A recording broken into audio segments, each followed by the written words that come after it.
Before we talk Super Bowl 55, the Packers' decision, Matt LaFleur's decision to kick a field goal instead of going for a touchdown on 4th down. Your call.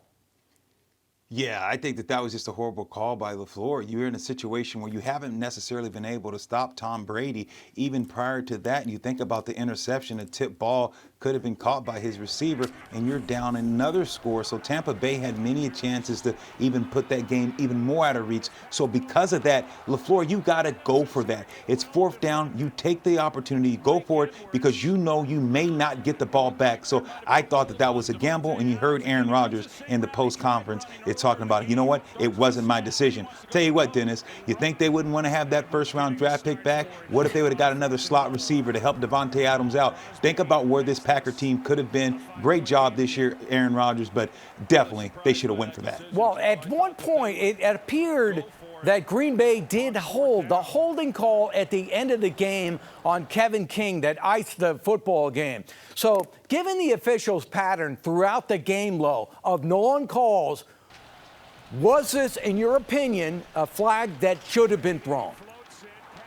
Yeah, Dennis, when you look at it, it's really tough because all through the game, they were letting guys play. They were being physical. But what you saw in that particular play, if you watch it and get it in slow motion, he grabs him not once but twice. You see that not just the jersey, but he grabbed the shirt, and you could see it pull. So you slowed him down, and it didn't look like the ball was catchable. But I think because he held it so long, he was able to use his jersey and catapult himself, even to catch up because he was behind. So without a doubt, it was a flag. I saw the ref took his time. He didn't necessarily want to do it, but it was a flag, and it did merit a thrown. But I could see why people say, you let them play all day. You've been letting them play. Why'd you call it that particular time? Gamble of the game, enter the first half, 8 seconds left. You figure Tom Brady wants to get the ball in field goal range. Instead, he got a cover one, and he goes through for it all. What was Green Bay's defensive alignment, and what were they thinking?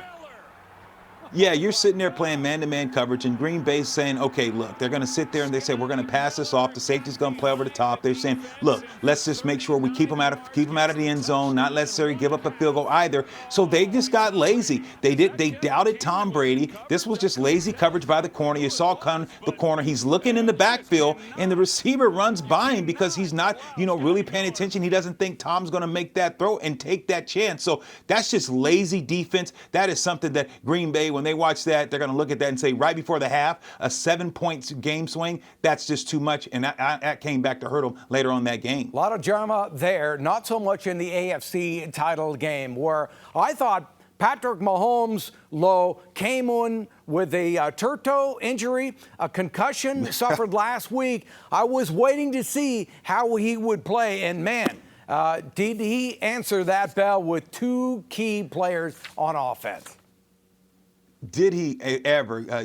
When you think about what he was able to do, Dennis, he's Superman without the cape. I talked to David Chow. Dr. Chow was a Chargers doctor when I played there, and I said, is Mahomes going to be okay? He said, yes, it wasn't a concussion. He got hit in the nose, and that's what knocked him out. So it wasn't a concussion. So he told me, look, Mahomes going to be fine. Did you watch this guy, Dennis, how elusive he was in the pocket, being able to throw the ball down the field? And they had no answer for Tyreek Hill, what he was able to do. And then once they said, okay, let's try to see if we can take Tyreek. Okay, let's let Kelsey then. Let him have a field day. They couldn't guard him. He's underneath passes. The things that he was able to do to stretch the field. These 2 guys both had over 100 yards receiving. One went for $170, the other about 130. So when you think about Kelsey and Tyreek Hill, those 2 together had torn near 300 yards receiving. Unbelievable for those 2 guys. That moves us on to the Super Bowl 55 matchup.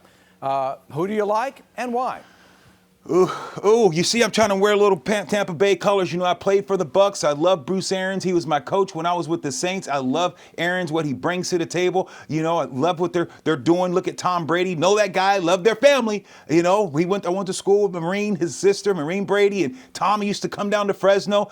I'm pulling for Tampa, but I'm just telling you, what we saw today, Dennis, let's not kid ourselves. Mahomes, what he can do in the pocket. It's so hard to hit him. It's so hard to tackle this guy. He can make plays outside the pocket. I got still just too much Chiefs. So I'm going with the home of the Chiefs, unfortunately, but there's too much Patrick Mahomes. I got 20 seconds. Your old friend from the San Diego Chargers retired this past week. In 20 seconds, sum up that quarterback. Phillip Rivers, man, amazing guy, amazing individual. Never heard this guy swear, cuss, any of that stuff. He just was a fiery guy. The guy loved football. 9 children. He's going to go coach in Alabama, be a high school coach, coach his son. 2 great ones. Phillip Rivers played with, and Drew Brees probably going to retire. Both these guys are legend, and the game is still in a good place because you got a lot of young talent. We got to see that today on the NFL. He's got a lot of kids. Hey, Lo, thanks a lot. We'll see you in 2 weeks on Super Bowl 55, buddy. Thank you. You're the best. Take care, Dennis.